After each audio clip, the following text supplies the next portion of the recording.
Okay, let's go.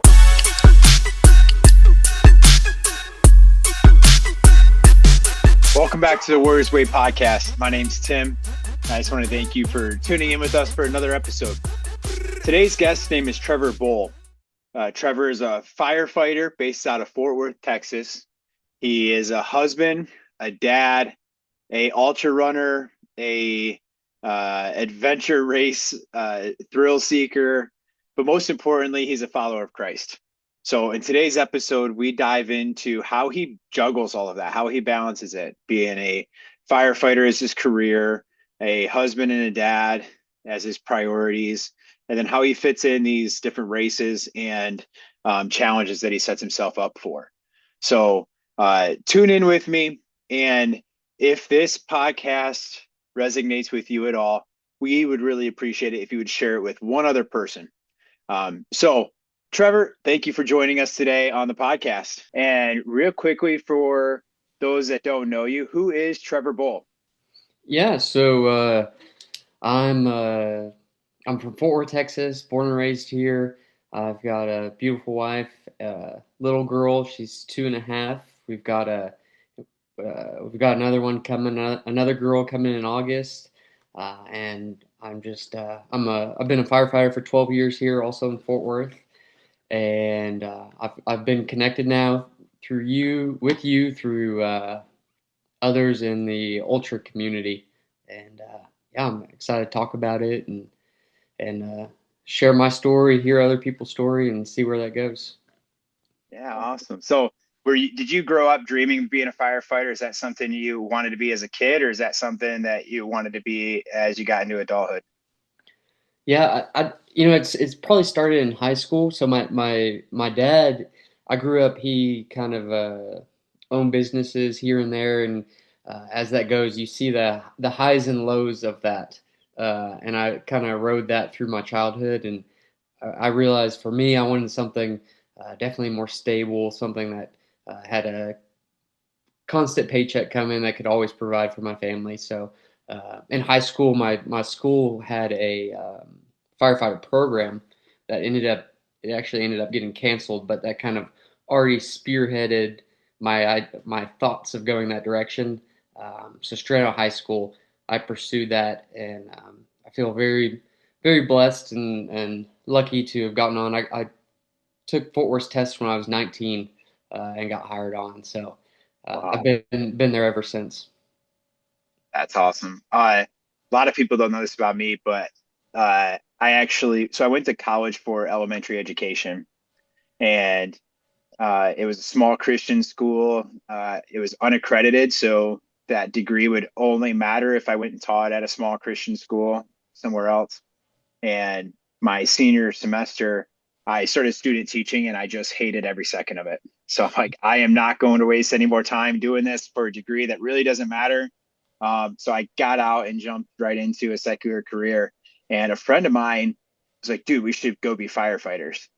And, it's one of those things. I was 22, 23, and I'm like, yeah, that sounds awesome. I've always liked that. Chicago fire was really big back then. So it's like, it painted this picture of the firefighter life that, every single dude wanted to live. And him and I both, we were in Northwest Indiana, and you had to be a paramedic first before they would hire you on to a fire squad. And so we both signed up for paramedic school. I ended up having knee surgery before that paramedic school started, and I couldn't pass the physical test to get in due to knee surgery. So he went on to do it. He's been a firefighter in Virginia for, I think over 10 years now.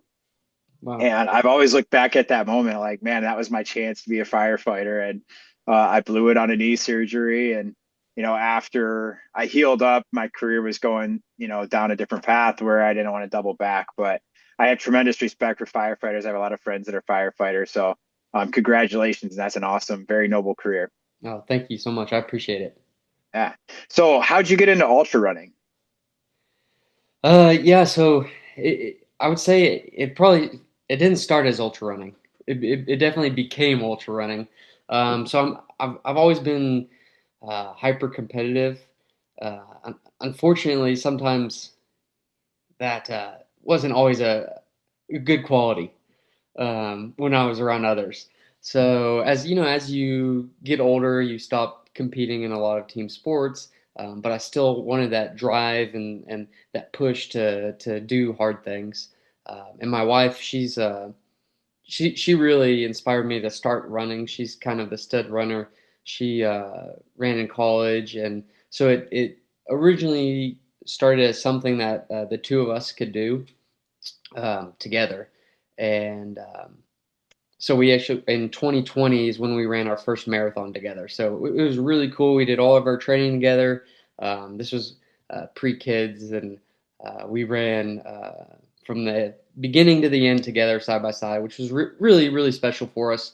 By the time we got to the finish line, my wife said that she would never do that again, but I was already hooked, and it was what's next. And then they just kind of stacked on one thing after another. You know, you do long hikes, you do another marathon, then you think about an Ironman, and then all of a sudden, well, let's run even further, and that's where you get into the ultra world.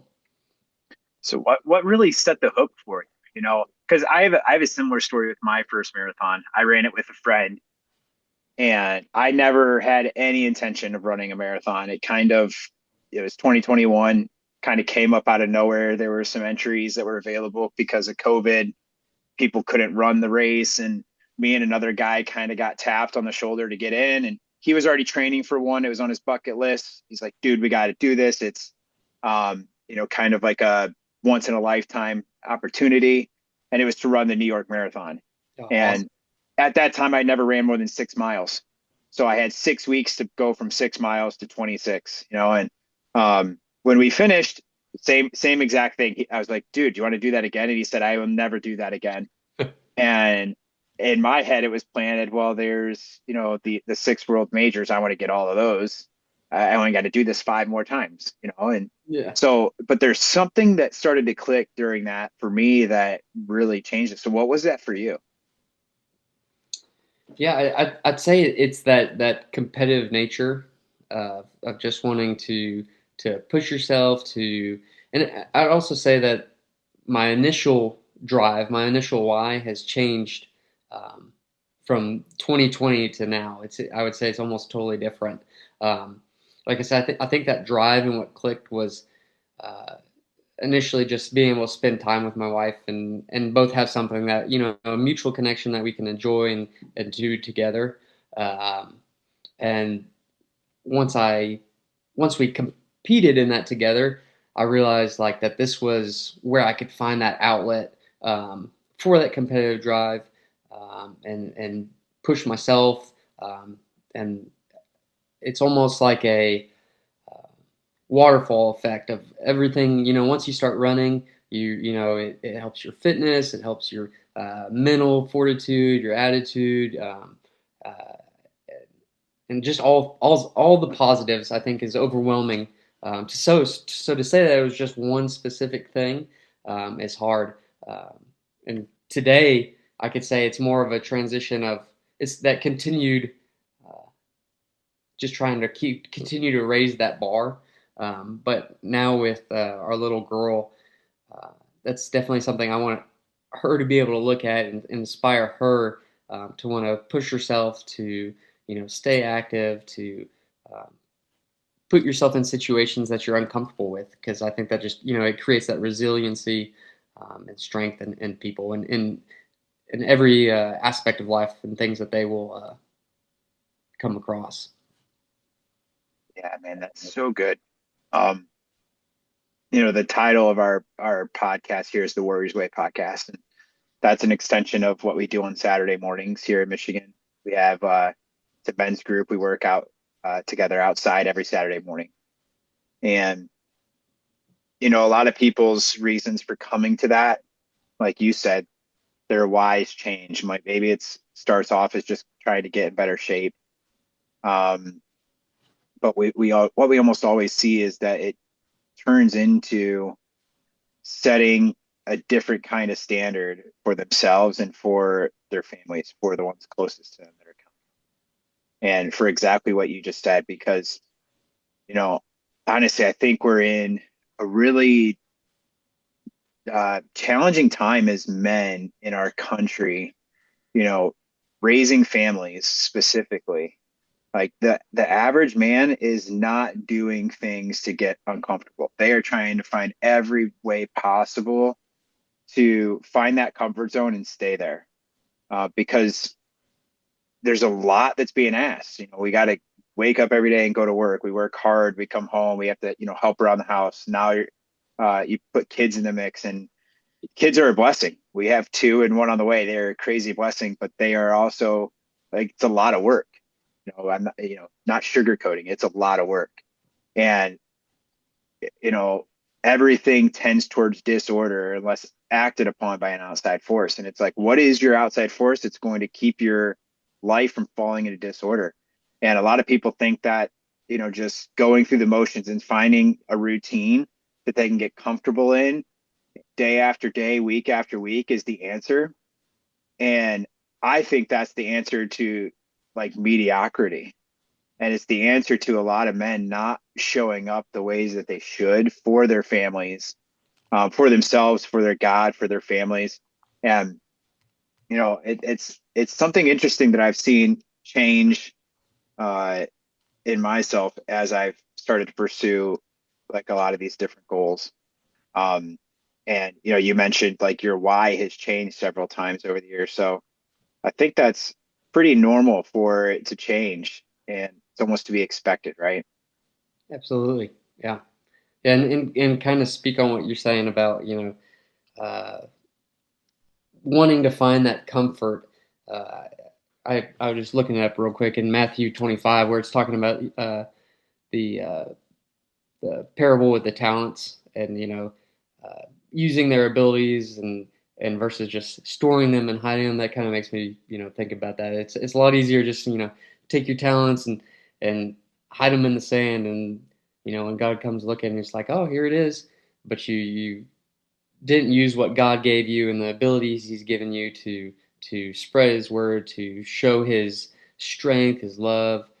So I think we have to be able to capitalize on God and His creation in us, and capitalizing on those abilities that He gives us to push ourselves. Yeah. Like, I mean, you said it at the beginning. My story is the same. Almost every person I talk to that is, and I tend to talk to a lot of people that are in ultra running because that's where my community is kind of surrounded by right now. But people that are doing anything like with a big, physical goal. There's a couple people I've talked to that they wouldn't try ultra running if you paid them $1 million, but they're into CrossFit or they're into physically improving themselves. And almost all of their stories started off with, well, in high school, I was in sports and I was in competitive team atmosphere and I was doing this.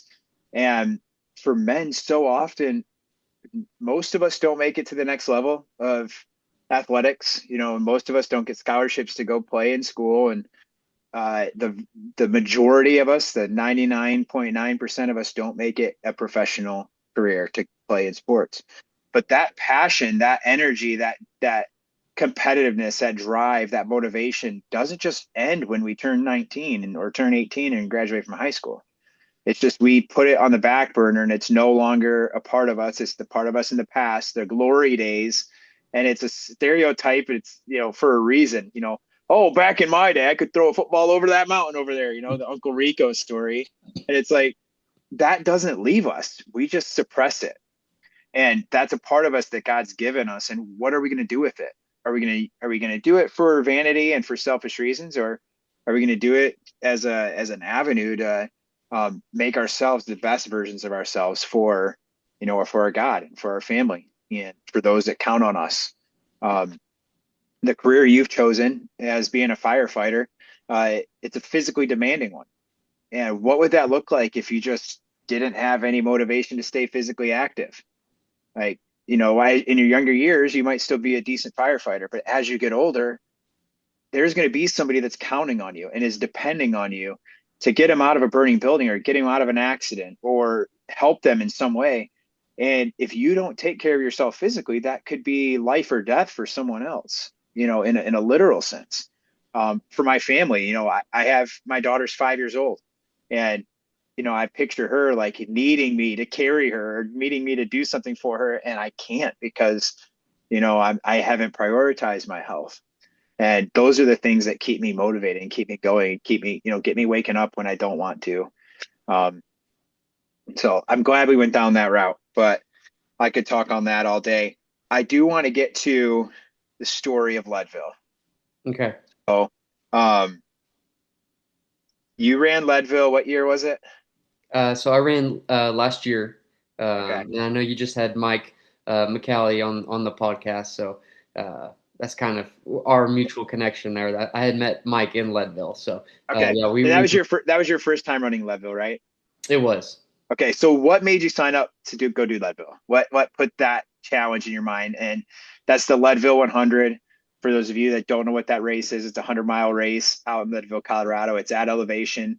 It's one of the toughest 100-mile courses, definitely in the country, potentially in the world.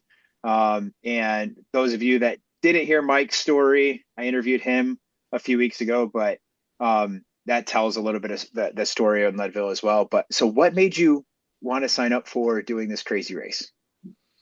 Yeah, I think we have to go backwards a little bit. So, and I think we're probably going to address some of those other races and hikes and stuff here in a little while. But probably the one that transitioned me uh, from Iron was or to Leadville was Ironman.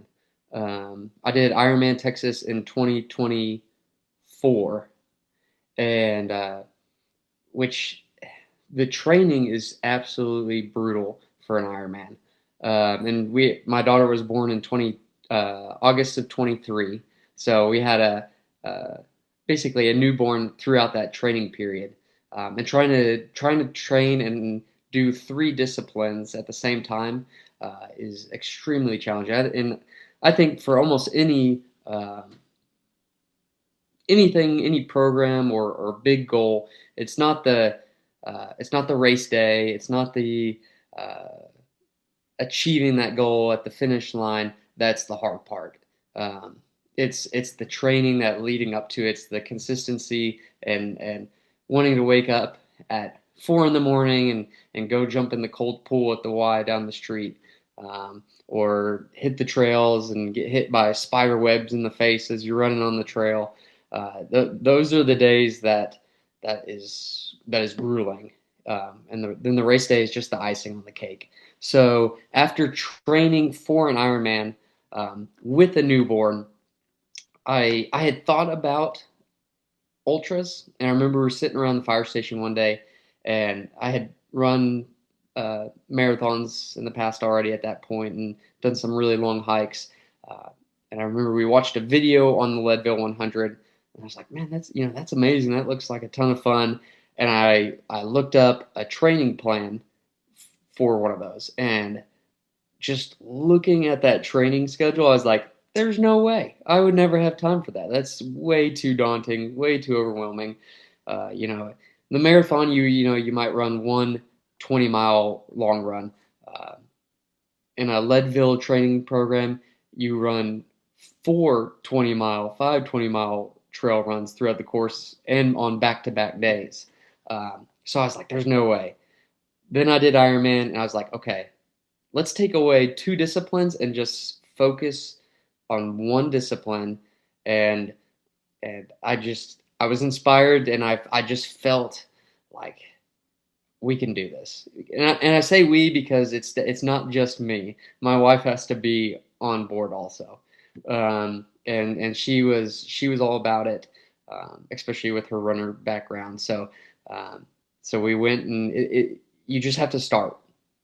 From it doesn't matter where you start. The hardest part is just starting and sticking with the plan, sticking with the program, and seeing it all the way through. Um, and that's kind of what brought me to Leadville. Um, and then I got in Leadville through the run camp, uh, which is it's a weekend. I'm not sure if Mike talked about it or not, but No. it's a I think it's a month before the Leadville race, or 6 weeks or so, and you go and you get to run the whole course over 3 days, which for me, coming from Texas at basically sea level and then going to 10,000 feet, I felt like it was a must to experience it to see if, okay, I've been training for 6 months. Was this all for nothing when I get to 10,000 feet? What is my body gonna do? Um, and so on day two, we were out there on the trail. We had just come through an aid station, and that's Mike was walking up ahead, and I came up next to him, and he's like, "Hey, do you want to, walk with me?" I think it was an incline that we were just kind of catching our breath with, and we start talking, and that's where our friendship and that's what's amazing about the ultra community is you meet so many awesome people, and Mike definitely being one of them who, in the first 5 minutes of meeting him and having conversation, he was already asking if he could pray for me on the trail, which was just so powerful. Um, and then I can go into kind of what happened in Leadville. Yeah, yeah, Yeah. yeah. Go for it. So, Mike and I, we became really good friends, and we had, promised each other that like we will not quit. Like quitting is not an option.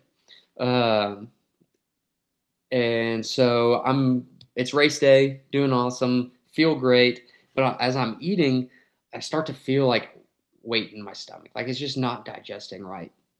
And so around mile 37 or so, things just went south. So, all my food I'd been trying to get down to keep fueled was gone. Uh, so then I'll spare you the details, but from 37 to 50 is the like where you go over Hope Pass. It's kind of the peak of the race, the highest elevation, the hardest climb. I just had just uncontrolled both ends for 37 to 50, uh, you know, a long way. And uh, I remember sitting on this rock about mile 48 or so. And I'm like, there's no way I'm not going to make it. And it is the darkest place. I can't describe how, and they told you about this run camp. You're going to find a dark place. You just have to get out of it. And I've been in dark places, but not quite like this. I didn't think there was any way to get out of this or to feel better. And I'm sitting there on this rock. This guy comes up next to me, and he goes, "Hey man," he grabs me by the shoulder. He's like, "Hey, I'll walk in with you." Because at mile 50 there's a cutoff time, and he's obviously going to throw in the towel. We only have minutes at this cutoff before the cutoff, and all of a sudden here comes Mike coming up the trail, and I look like a zombie, and he stops. I'm like, Mike, I'm not going to make it. And he goes, "You have to make it. You have to hit mile 50, turn around and go." And he's like, "I'm gonna pray for you." So he grabs me, he prays for me, and truth is, uh, at that point, I feel like that prayer was just in one ear, out the other ear. But I think this is where God's grace shines in this moment. Is so he prays for me. I go into mile 50. That other guy's mind changed. He's like, okay, this Mike guy really wants Trevor to finish this race. So he starts pumping me up more of a, okay, we're gonna get you out versus like, hey, I'm gonna help you throw in the towel. And so they get me in. I have 5 minutes before that mile 50 cutoff, and this the sweetest girl she was like a boot camp drill sergeant, screaming at me. She's giving me ginger ale, and she says, "Go, go, go!" And as you can imagine, I just went up and over this mountain, and you now have to turn around and go back up and down. Um, and all you can think about is how miserable that was during that distance. And like I said, this is where God's grace and strength just shined. I left 50 and I start my climb, and he could have just uh, taken the stomach issues away, and I would have been on cloud nine. I would have been great. But not only did he take the stomach issues away, I was like just completely rejuvenated. Just like I felt fresh. I mean, a whole new another person, almost like I was at the beginning of the race again. And so from mile 50, and you have to go up and over back to 67, so 17-ish, 18 miles. I was flying, and I remember getting up to the top of Hope Pass, and I'm just like, I'm crying because I'm like just so grateful that how is this even possible to go from the pits to where I'm at now. And I remember just, and I had printed out scripture that I was supposed to hand out to people, and I was just in such a horrible place that I handed one piece of scripture out. That's it. Everybody else, I just looked down and just stayed on the trail. And I remember coming back down and just, every person I saw was like my best friend. I just felt encouraged. I wanted to encourage, and I came into mile 67. You pick up your pacer there, and I remember running in. Um, at this point, I am 2.5 hours behind my timeline here because of trying to get over Hope Pass the first time. But I came in running, smiling, and with about 15 minutes to spare on that checkpoint at Twin Lakes, up from the 5 minutes. So I was gaining time. I felt amazing. Uh, my pacer and I, we hit the trail. Um, we run our 13-ish miles. It was felt great. I'm not eating food, feeling great. Take that with a grain of salt, you know. I'm not eating much food at this point, but we run our section. I come in, I meet my second pacer, and I start to feel some ankle tenderness at this point. So this is mile 74 or so, which is expected. Everybody's body is going to start to break down at some point. Unfortunately, I had lost my time early in the race, and uh, I don't have time to spare. So I had to keep moving. And so my pacer is going, and he's pushing me.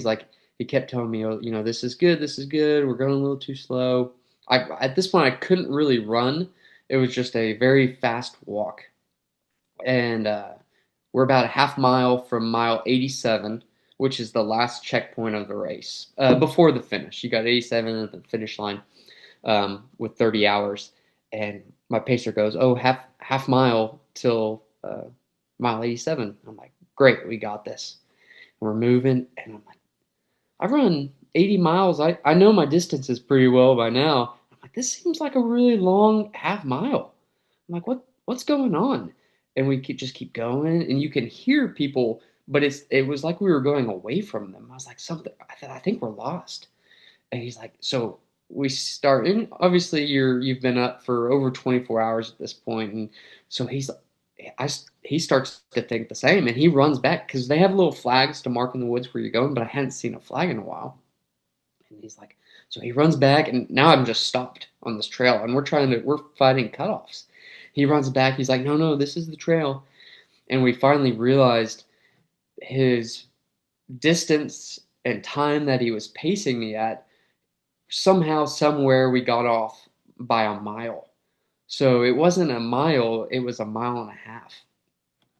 So coming into 87, we uh, we had to be there at 6:30 to continue on with the race, and we came through at 6:35. We were 5 minutes late to Oh, mile 87, which it gives me chills thinking about it still now. It was devastating, absolutely devastating.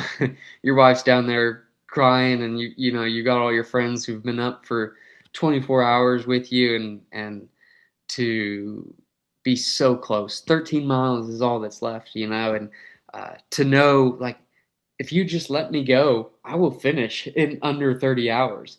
Um, but I didn't make the cutoff. So that was the end of my race. Was at 6:35 a.m. 5 minutes too late to finish the race and continue on and finish. Um, oh man, yeah, so it was really really devastating. man, I'm heartbroken for you listening to that story and everything you fought back through. Yeah, yeah. So I you know, it's going to be a revenge story because I did get into Leadville. That's the one thing that's really hard to get into the race. It's a lottery system usually, and I thought that was my one chance. Um, but thankfully, uh, some great friends helped me to find a way back in, and I got accepted into the race in 2026 this year. Mm. Uh, and then my wife told me that we're pregnant. So Leadville is August 22nd this year. Our little girl is due August 20th. So we're gonna have to put that one. They do give you a 1 year deferral. Deferral. Yeah. Yeah. So I am deferring to 2027, and we will be back with vengeance. They always tell you what's your why and why do you do this. Uh, it will once again change, and in 2027, the story is the story of revenge, and Yeah. we're going to get back out there and finish the race. Bring all my Hopefully all my pacers will be willing to travel out there with me again. They were all spectacular. All the people that were part of my crew, part of that team, is what makes it happen. And as far as I know, they want to they want to come back. So it was just as much as a loss to them as it was to me, for sure. Yeah, it's, they invest so much into that, our families and friends. And especially when you involve pacers who, they put a lot of training into just being ready to go for you. And, it's a community event there. Um, so like you get timed out after 5 minutes. What was the spirit like? I'm imagining it was pretty low. It was very low. It's a hard pill to swallow. Um, but the thing is, for me, it's the disappointment of the people around me. I think you know it's sometimes it's easier to handle disappointment in yourself. Um, it's thinking about the people around you and disappointing them. That's the hardest part for me. The hardest pill for me to Mhm. swallow. Even though they're not disappointed and they fully are in awe of what you've done, what you've accomplished to that point. It's hard to convince yourself that that's true, um, but it is. Those people, they love you and they support you, and they don't see it as a failure at all, um, which is. I've started. I'm doing a Wednesday night chart talk at church here in a couple weeks, and I'm actually going to kind of talk about failure and conception of failure, um, because sometimes you see a failure, um, but others around you don't see it as a failure, and I think that has a lot of spiritual applications and things that you can tie into to life and lessons. So I'm excited to dig into that here pretty soon, but that's a whole nother topic. But Yeah, that's really good. Yeah, my wife, she kind of something similar. She there's a test we took at work. We both worked together, and I didn't really know a lot about the test, but I had to take it. And most people study for quite a while. I studied for a couple of nights the week of the test. Um, Took it, somehow passed it, and this test was a topic that she had been working in for several years. So if anybody should pass this test, it's her. Um, and she studied, her butt off and ended up taking it, and she failed it the first time. mm, And that was a similar thing. Like she had this pain of letting herself down, but it was like, all these people knew she was taking the test and had this expectation. And it was all like that shame and guilt of letting, more people down. And, she had a choice. Like, do you take it again? Do you get back on the horse and go take it? Or, you have two choices when that happens. You can completely shut the books, throw them in the corner and never take it again, or you could figure out where you went wrong and learn from it. And that makes that comeback story so much more powerful. And that is a great representation for life because none of us get through without having some failures along the way. And if we just hung it up every time we failed, then, we just have an attic full of a bunch of things we tried and gave up at.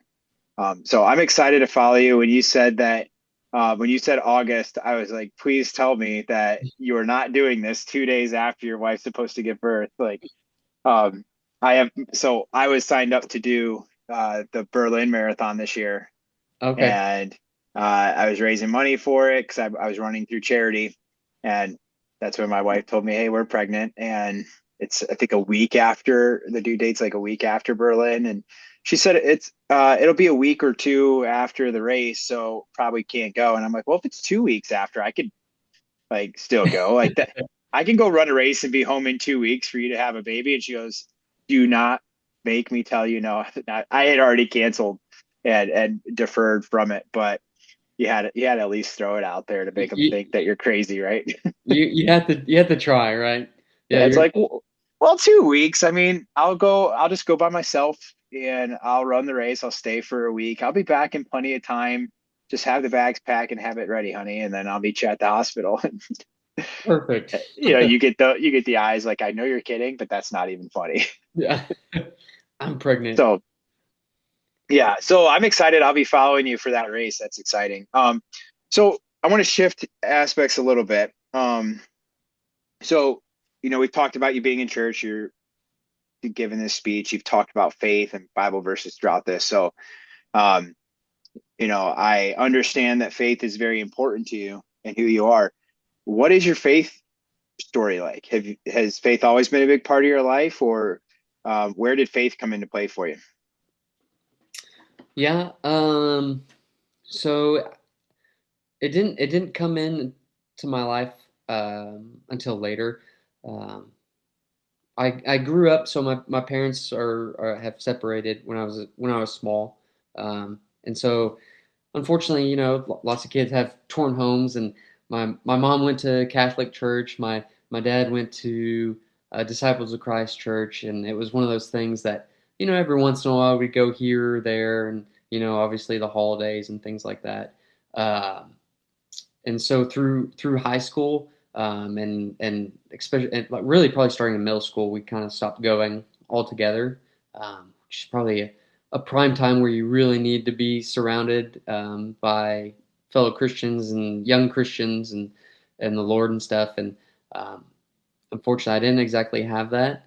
And but I always through high school, I kind of lived um, a clean, we'll just say a clean life. I was never necessarily, obviously, we all have our temptations and sins, but a lot of the common worldly temptations that kids face in high school just never necessarily appealed to me.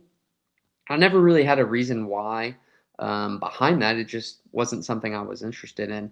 And so when I got into the fire academy and forth, I wasn't attending a church or anything like that. Um, there was a guy in the class who stood out. He was different. I was like, what's up with this guy? What's wrong with him? And come to he never. It's not like he had a big cross, right? Or he's standing on the corner preaching or anything like that. It was just uh, how he just presented himself, and it's something that I think God was trying to draw me towards. It's like you need to get to know this guy, and as I got to know him, he was a great Christian man, loved the Lord, and kind of started to introduce me into that world, or not world, but he invited me on a ski trip. So I was like, sure, I'll go on a ski trip. That sounds like awesome. Sounds awesome. And there were about 30 other Christians that were on this ski trip, all, similar age, early 20s. And it truly was one of those aha moments when I walked in and I was like, these are my people. This is what I've been missing. I'm not the only one here. And it was a pretty beautiful moment, and I never looked back. And so I always love to tell that story because I like to think of I like to show like you as a kid you always hear the story or like shining your light. You need to be a light, and that looks different for everybody. Um, and just how you present yourself walking down the street and who you run into um, is shining your light because people can see the light from a distance, and you may not even realize it.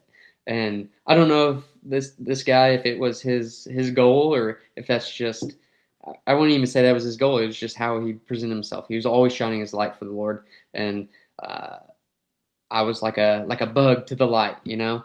And I met my wife through him and through that ski trip, and um, then I my wife was in Lubbock at the time, uh, so I started traveling back and forth to Lubbock quite a bit, and she had a great church up there, and um, Lubbock has a obviously a big college community here in Texas. That's where Texas Tech is. So there are a bunch of college age Christians. So I was baptized up in Lubbock, and yeah, and that's kind of my story. It was all praise to God and praise to um, those little moments in your life, you know, where who knows where I'd be if I hadn't gone in the fire department, if that guy hadn't been in that class with me, where would I be today? But thankfully, I don't have to worry about that because God's plan worked out for me, and it's a plan that is there for everybody. They just have to accept it. So Amen. That's awesome, man. So how have you seen your faith grow um, through these different challenges you've done? Now, I know we've talked about ultra running, but you told me about this the Texas water safari canoe trip, um, and some of these other races that you've done. How have you seen your faith kind of play a part in the adventures that you've done? yeah, I I think every adventure or race that I do, I'm finding more opportunities and ways to give glory to God. Um, I wouldn't truthfully I wouldn't say initially, that was a thought. Um, but as I continue to grow in my faith, I'm finding ways that I can apply it and I can use it and I can share the message. In the Texas Water Safari, I ran that 2 years in a row. Um, we um, we ran with Project 912, which is a non for profit that's doing some amazing work for the Lord, and um, I didn't fully capitalize on that, and I'm looking to come back on the next race and find opportunities just to spread the word, apply, um, basically be a disciple for the Lord. Like I said in Leadville, I had I was trending in that direction, and I did the right thing. I tried to print those pieces of scripture out. Um, That's I a guess great idea, by the way. I might have to steal that because what a way to get the focus off yourself and onto others. And that's a really good idea. yeah, just don't let the devil attack you and put you in a really dark place, and then you don't want to hand out anything to anyone. Yeah, I Um, mean, you kind of asked for that by printing those cards. You asked to kind of be attacked, so you got to expect it's going to happen. yeah, yeah. So I'll be more willing and hopefully with a little bit better Yeah, mindset going into the next one. But um, I think these races, especially these long distance races, you think of um, the highs and lows of them, and how the highs and lows of your faith. But it all comes down to it's a really long journey, and God doesn't want you to have a low and then just disappear from Him. It's a He's going to be there with you through the whole time, and you just have to stay on that race with Him all the way to the finish line. So I'm always trying to grow and find better opportunities to include ultra and my faith. It's just taking advantage and seeking those opportunities. I love that, man. Great answer. As we wrap up here, what's one word of advice you would give to men who are maybe they got the desire that they want more out of life? Maybe that's physically, maybe that's spiritually, maybe they're tired of going through the day to day monotony of life, and they need something new to get out. What's one thing of a piece of advice you'd give to maybe a guy who's sitting there and I'm sorry, you cut off a little bit there at the end. what's one piece of advice you would give to a guy who is uh they're tired of going through just the day-to-day monotony of life? What's a piece of advice you give them on how they can start breaking out of that mold of comfort and pursuing uh some bigger goals, whether it's in their fitness or in their faith? What's one piece of advice you give? Yeah, I would say the biggest piece of advice is twofold: is surround yourself with the right people who have that same mindset, because it's contagious, right? If you put yourself in a room with people who all want to grow for the Lord or for in fitness or whatever that be, uh, you're gonna you're gonna kill it. You're gonna be able to do it, and it's consistency in little bites. Um, just taking one little bite at a time. So we talk about ultras, but it all starts with a sprint race or you know a walk outside. With your family, with a friend. Um, it's just small bites and consistency. That's good. Well, thanks so much again, man. I really appreciate you taking time out of a few days that you get at home with your family. I appreciate you taking time to jump on here and chat with me. Um, and what's the best way that somebody could reach you if they wanted to follow you or get in touch with you? Yeah, I'd say probably the best way is through email. My only social media is Facebook, but I try to limit my time on Facebook. So For sure. yeah, I you can definitely contact me through email. Which a good email would be tbohl bohl 33 at gmail.com. All right, and I'll put that in the show notes too. If you're interested in reaching out to Trevor, please do so. And if this podcast was impactful for you in any way, uh, the only thing that we ask is that you share it with one other person that you think it would be applicable to as well. If you did get some out of this podcast, we'd love it if you give it a comment and share it with somebody. And we'll talk to you next time.